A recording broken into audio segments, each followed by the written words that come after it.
เราจะคิดว่าเป็นยังอยู่ในเดียวหนักดีเนาะบ่ชันรถบ่เป็นยังบ่แตะบ่แตะวะบ่แตะเป็นบอกวะ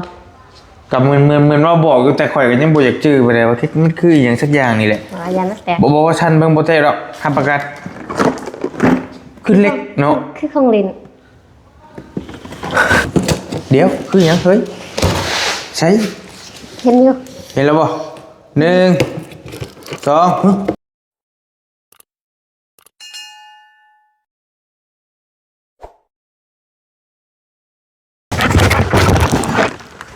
พี่น้องมาทักทายสบายดีและสวัสดีนะพี่น้องเนาะยามบรรยากาศตอน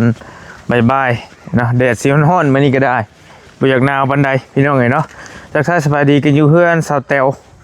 เนาะสาวแตวเจ๊แตวเฮานี่แหละพี่น้องเอ้ยพอดีมีผู้ใหญ่ใจบุญเพิ่นฝากกล่องเนาะมาให้สาวแตวพี่น้องเอ้ยสิมีอีหยังอยู่ทางในก็ไปเบิ่งนํกันพอดีบ่รีก็ไปหากาแฟเอาเนาะหากาแฟรับมา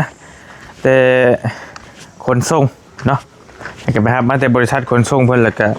เอามาให้ชาวแตวเลยไปเปิดเบิ่งน้ำกันว่ามันมีหยังเนาะทักทายสบายดีก็อยู่บ้านดงหมักยางเมืองสะพังทองแขงสนเขตเนาะจักอยู่ไสเจ้าของบ้านเจ้าของซองก็ได้บัตรนี่เปิดประตูให้แน่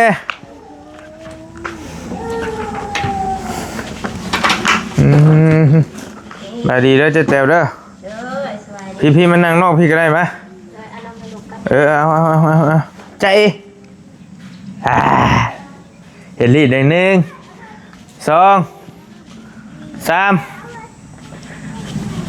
จ๊ะใจมาแต่เฮือนกรรมนี่คือคนตายบ่ฮะพระเจ้าได้ลูกบ่ไผได้ลูกวะ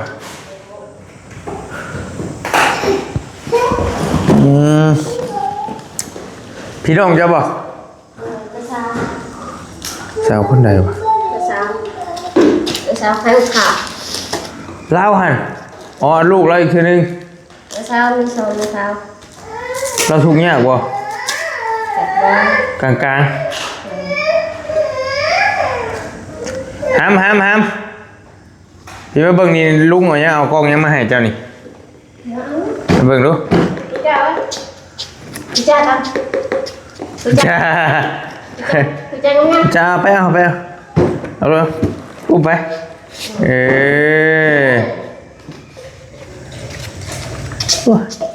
เพิ่นได้ผู้ชายหรือผู้หญิงใช่เพื่อนเป็นไปเพื่อนดินหรือเพื่อนไม่โอเคสินะ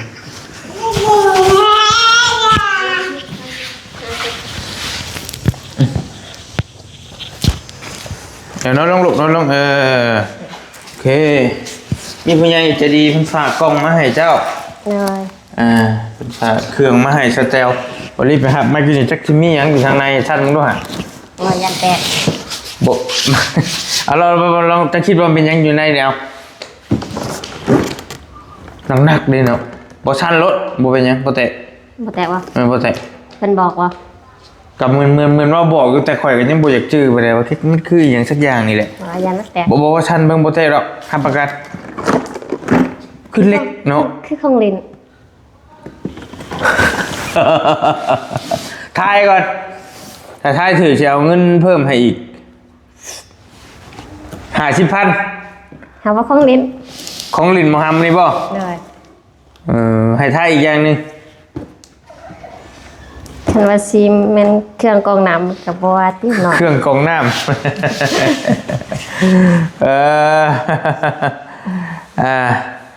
บอลลี่ให้ไปฮับมากี่เลยพี่น้องเลยแกะเบิ่งเนาะ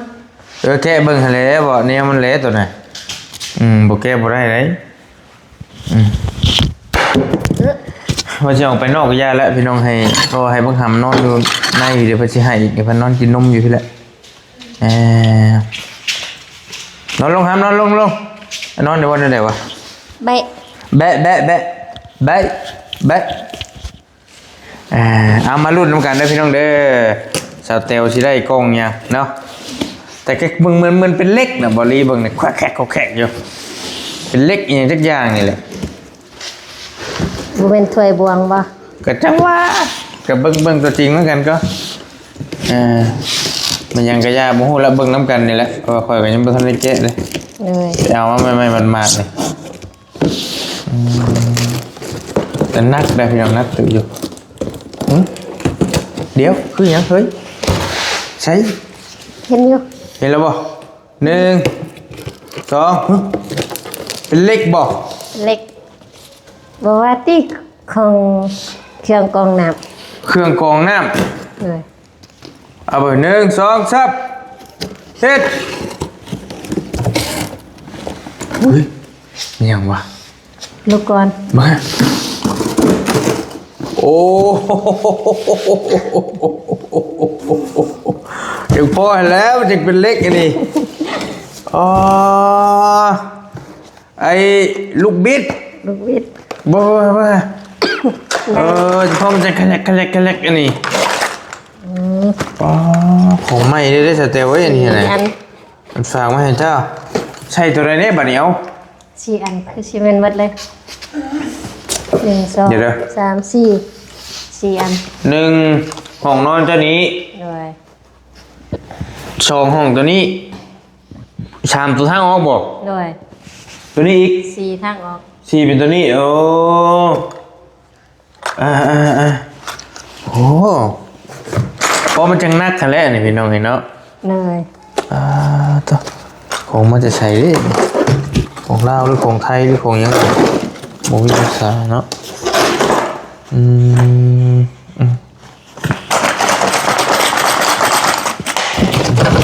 อ่านเป็นอยู่มันมาจะใช้ บ่ได้เขียนบอก เขียนมันมีอยู่ส่งจากนั่นจากนี่ฮะ เขียนแต่แขวงจำปาสักแล้วก็แขวงสวรรณเขต แข่งจำปาชาตินะคือพลชงมา สาขาปากซองเดนนาว เนอะ เซโน เจอน้องเมฆไปแจ็คชงมาให้นี่เอาบ้านน้องเมฆได้ปากช่องเดนนาวค่ะเราอยู่พุ่นได้เดี๋ยวนี้ก็พอเตียงมีจุดหมายบ่ ฮะมีจดหมาย โอ้ยเหรอจดหมายนะผมมีแต่ไปให้สร้างมาใช้ให้เท่านั้นแล้วเมย์เราใช้เป็นอยู่ที่เนาะเมย์เราเนาะ เป็นเห็นว่าสเตลผมมีลูกบิดบอกผมมีน้าล็อกเปิดเนาะ มีแต่ใส่กระแจเอา ใส่กระเจก็ได้อยู่แต่ว่าใส่ตัวนี้มันก็คักไปอีกแบบนึงมันจะบิดเขาเราได้ปุ๊บเขาเราแต่ตอนในจ้างสร้างมันใส่อีกได้นี่เนาะ เลย เขาใส่เองกับผมเป็นนี่เนาะเดี๋ยวจะคุยกับเมย์แล้วว่าเราเอาเท่าไรเราใส่ให้4 อันนี่ อ๋อมีลูกกระแจอยู่ เพิ่นมีให้พร้อมเบิดอยู่แล้วอันนี้นะเนี่ยมันอยู่แล้วเราบ่ต้องซื้อไหมเจ้าก็ใส่ล็อกทั้งตัวนี้แล้วก็ล็อกทั้งอันนี้มันก็แห้งแน่นหนาคักเลยตัวนี้ก็ล็อกอันนี้ก็ล็อกมันล็อกได้2 อันเลยแห้งคัก เลย กันว่าโจรที่เข้าบ้านกันมันต้องไขกระเจ2 อันแล้วถึงที่เข้าได้เห็นไหมเป็นผู้ใหญ่นี่แหละเป็นผู้ใหญ่ผู้บนเฮ็ดเสาเฮ็ดแต่งเสาให้เจ้านี่แหละเพิ่นก็เป็น FC แล้วก็ติดตามเจ้ามาโดยตลอดบอลี่บ่มาเพิ่นก็เบิ่งน้ำคลิปสาบุญเบิ่งน้ำคลิปสาบุญบ้านเฮาบ้านนาผู้เพิ่นแต่งเสาให้สแตลนี่แหละเพิ่นบอกบอลี่ว่าเพิ่นสิฝาก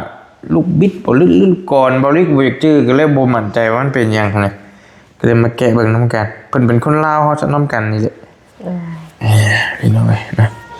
แสดงว่าเพิ่นอยู่ปากซองนะ ปักซองแดนนาวพูดบ่ชื่อได้พอดีกันเลยเปิ้นว่าบ่ให้ออกชื่อปักซองแดนนาวก็พูดแล้วปักเซ่พูดแล้ว จำปาสัก แขกจะประสักนี่เนาะแขวงจำปาสักถึงสวรรณเขตสาขาปากช่องแดนนาวถึงหอดสาขาเซโนค่าจ่ายค่าผ่าค่าอย่างนั้นเพิ่นนั้นให้เบิดเพิ่นจ่ายให้เบิดพี่น้องบ่รีบไปรับเอาซื่อขี้มูกนะเสร็จแน่พี่น้องเนาะ เป็นไงนอนเทือนใหม่เฮา รับสบาย ฮะ รับสบาย รับสบายบ่ได้ฟันได้ไรบ่ บ่ ยังได้ทำเลยปุริสิไปเอาแม่เจ้าดีอุ๊ยยันไม่บ่บอกเลขบอกเบอร์ดีกว่าบอกหวยดีกว่าน อนกินไป นอนกินนมไป กินแม่มไปอิ่มในเฮ็ดไปแน่นอน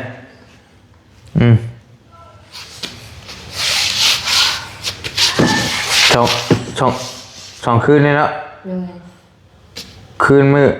คือแม่นบอกว่า2 หรือ 3 2 คืน คืนมือวันก่อนหันกับมือแรงกับมือคืนนี้เรานอนไม่นอนแม่นบอกว่าความภาษา 2 คืน รวมกับมือขึ้นไหน3 3 แมลง บอแม่นบอกว่าอ๋อชามาแรงเนาะเออชามาแรง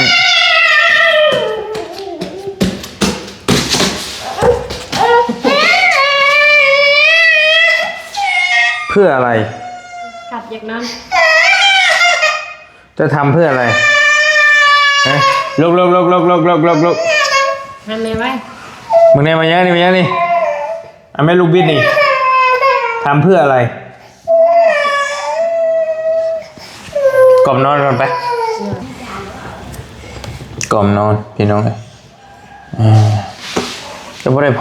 อไม่ง่ายเราจะเป็นนั่นนี่นอนลูกนอนพี่น้องหลายคนมาฝ่ามือใส่เล็กบาทเลยนะบริษัทคอมเมนต์บอกมันหึ้นหน่อยสัตว์ฝ่ามือเฮียดจักบาทแน่เหรอสัตว์ปัจจัยนอนดีก็ไม่ได้นอนได้เบิ้ง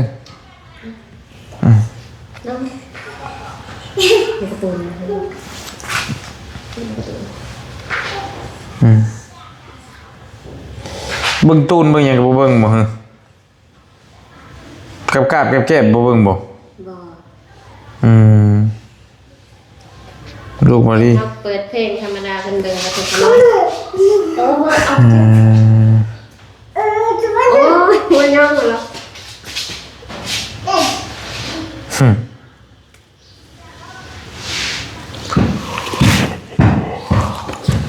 พี่น้องเอ้ยเงียบเงาไว้บัดนี้เอ้ยนี่คืนที่2เนาะที่เจแตวเขานอนอยู่เฮือนใหม่พี่น้องนี่โอ้โต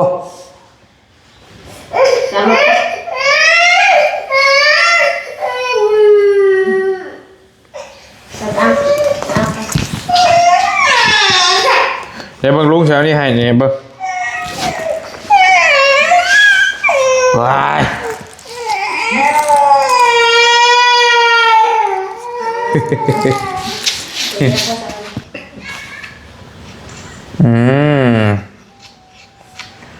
ลูกบรีก็พออยู่จะต้องโทรศัพท์นี่แหละจับโทรศัพท์ใส่กับมิดนี่จังหน่อยเมื่อลิ้นเก่าอีกแล้วบึ้นมาอีกแล้วสิบ่ให้ลิ้นก็จะได้อยู่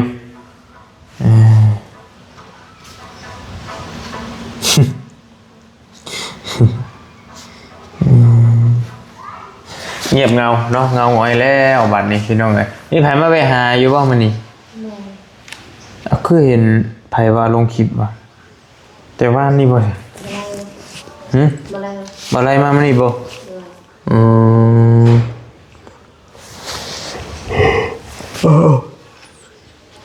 กินเวียดแม่เดี๋ยวบ่ฮู้ว่าผู้ใดเลยมาจะไปเอาเครื่องไปส่งจ่ายเอาแลเงินเวกงานกรรมหมึกเผากินได้หรือเปล่าหมึกเผานี่ฮะฮอดชามแล้วบ่ใช่พอแล้ว3 มื้อแล้วเอาชามคืนมื้อคืนนี่เนาะแม่นบ่ซะเจ้ชามมื้อนี้ได้3 มื้อก็ได้แล้วได้บ่หาทางอยากกินหมึกเผานะ แล้วเลื่อนลูกเลื่อนเบิ่งเดินไปเดิน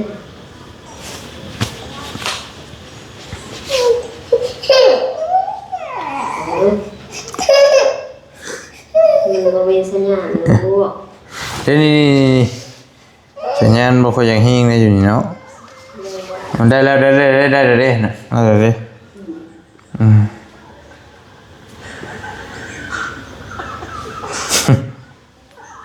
ทำเลย เล่นเล่นได้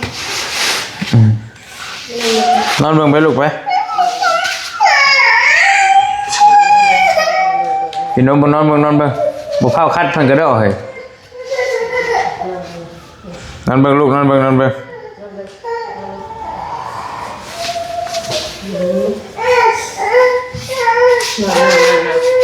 จะไม่เปลี่ยนแปลง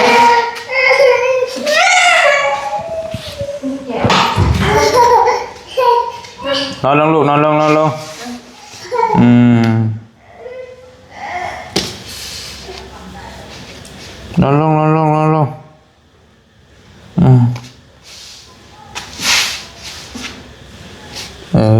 ใช่ไหมบอยหายใจฝืดตรงนี้ระบาวก็ได้ลุงก็ได้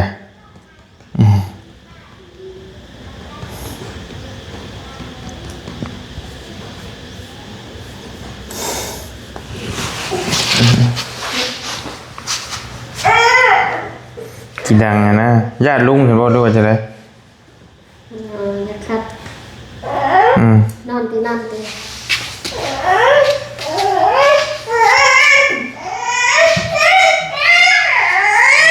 จะไปคัดเพิ่นเหรอปล่อยเพิ่นให้ผู้เดียวเพิ่นเลย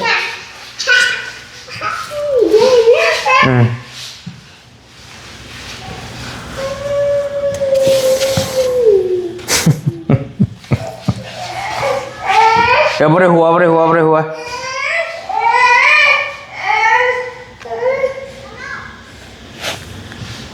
เนี่ยเอาเงินเนี่ยเอาเงินเนี่ยเอาซื้อหนุ่มมา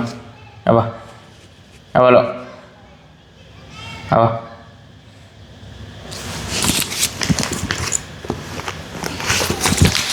ปะ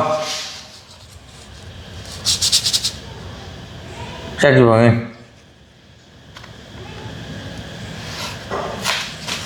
ไปเอาปะซื้อหนุ่มมาเอาปะว่าเราชื่อน้องเป็นเอาลูกเอายัดเต้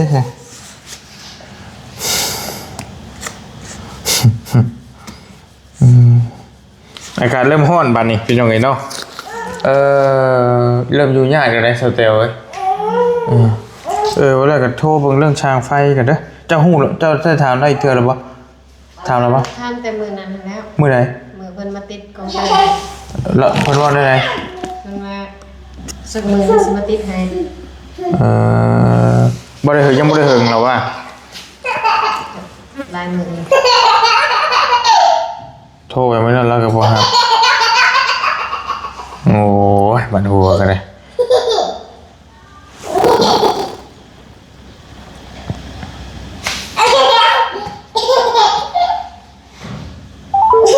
เบิ่งว่าได้สิโทรก็ถามพอแล้วกันแต่โทรไม่ได้กับบ่ครับ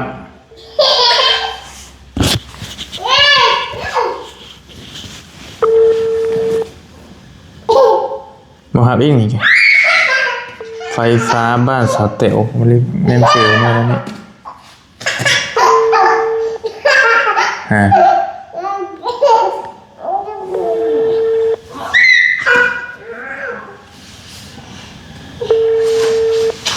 บอกหับคือครับ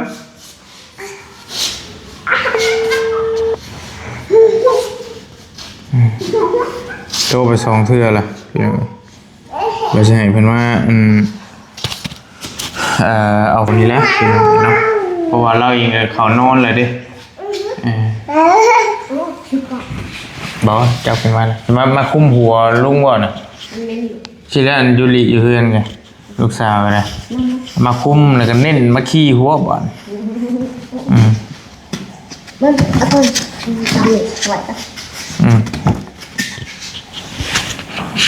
จะบริญาณลุงบ่บริญาณลุงลีบ่บริญาณยังดีบ่มานอนตลกละนอนห้อนบ่แต่เมื่อคืนธรรมดาอยู่แม่นบ่บ่มันยังบ่ทันฮ้อนหน้าฮ้อนเด้แต่มันฮ้อนหน้าฮ้อนแล้วเจ้ายารถอยู่ยากอยู่เมื่อคืนนี้มันยังหนาวอยู่เด้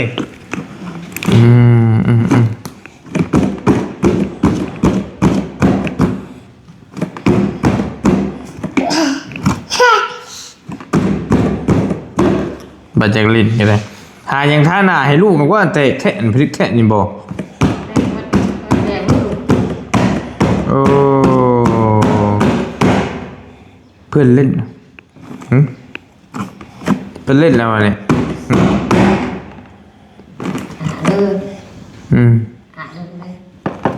ตีดุม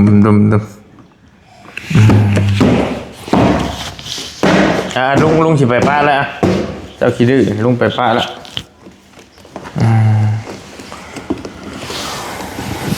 มีแต่นี่นั่นได้สเตลเด้อเอาคอยเอานี่มาให้แต่ว่าเจ้ามีเวลาก็ถามช่างมันเบิ้งเพิ่นมาใส่ให้ใส่แล้วแหละ4 อันเลยพี่น้องเพิ่นว่าเราคุ้มราคาเท่าไหร่ก็จังเจ้าพอมีเงินเจ้าจ่ายเจ้าก็จ่ายแต่ว่าท่านมีเงินกับป้าไว้ก่อนเห็นแต่นั้นแล้วมีแต่เจ้าขอบบุญขอบคุณเพิ่นแน่เด้อผู้ใหญ่จะซื้อว่าเพิ่นบ่ให้ออกซื้อมันเป็นคนลาวเฮานี่แหละแต่ว่าไปอยู่บ่แม่นไปอยู่ใช่ดอกเพิ่นสิอยู่ปักเซ่นี่ตินี่วันนี้ก็บ่ได้ถามโซเพิ่นสิเป็นปักเซ่ปักเซ่แล้วปักซอกแดนนาวเอ้าเพิ่นบ่ให้ออกซื้อออกเสียงเด้อเอ้า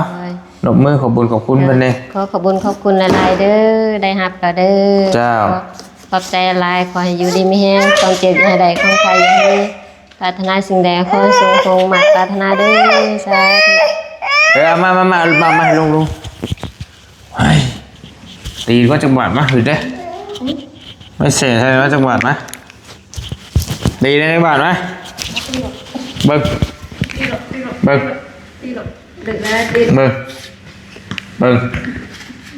เป็นยังไงพิลือใช่ก็ยังบุเป็นว่าวนี่อยู่2 คนกับบ่ปานใดธรรมดาติเขาเฮ็ดเวียกก็ตามปกติ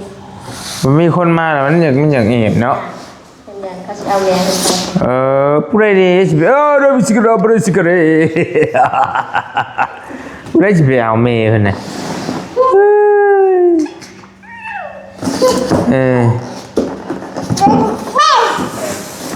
ยามได้จะชิได้พอไหมจะเป็นแบบนี้นะ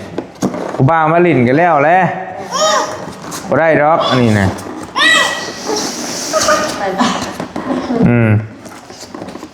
เมย์จะก็บ่ได้พอไหมเพื่อเลยย่านคุณ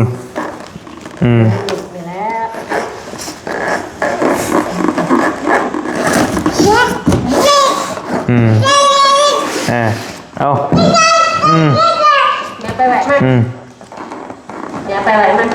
โอเคนั่นลุงไปป้าเด้อวันนี้เด้อโอเคสบายดีเด้อสเตลเด้อโอเคพี่น้องเอ้ยไปลินแล้วไปลินไปถือว่าเสร็จสมบูรณ์เรียบร้อยบัดนี้พี่น้องเห็นเนาะเอากล้องมาตามหลังเลยว้ายตามภาษาเล็กน้อยแหละพี่น้องเอ้ยเนาะแต่ว่าชาวเตลว่าถ้าอยู่กับเมย์2 คนก็ธรรมดาว่าสันบ่ได้เป็นอะไรเนาะไปมีแต่บริขออนุญาตเนาะจบคลิปปิดคลิปไว้เพียงสำนี้ก่อนพี่น้องเอ้ยเรามีแต่เอาลูกกุญแจหรือว่าลูกบิดนั่นแหละมาให้ชาวเตล4 อันเนาะกับขอบคุญกับคุณในลายผู้ใหญ่จะบุญผู้ใหญ่จะดีอยู่ทางปากซองแดนนาวบ้านน้องเมฆพุ่นแหละเนาะเพิ่นส่งมาให้ ให้เพิ่นอยู่ดีมีแฮงให้โชคให้มานให้ร่ำให้รวยปรารถนาสิ่งใดให้เจ้าได้สิ่งนั้นสมความมุ่งมั่นปรารถนาเด้อเนาะปราศจากโรคภัยไข้เจ็บทั้งปวงทั้งหลายเนาะให้เจ้าอยู่ดีมีแฮงเนาะสุขกายสุขใจร่ำรวยๆเฮงๆปังๆอย่าคัดอย่าข้องหยังเด้อสาธุสำหรับคลิปนี้บ่าวรีบไปก่อนอยู่ดีมีแฮงโชคมาร่ำรวยสบายดีอยู่ดีมีแฮงพี่น้องโดย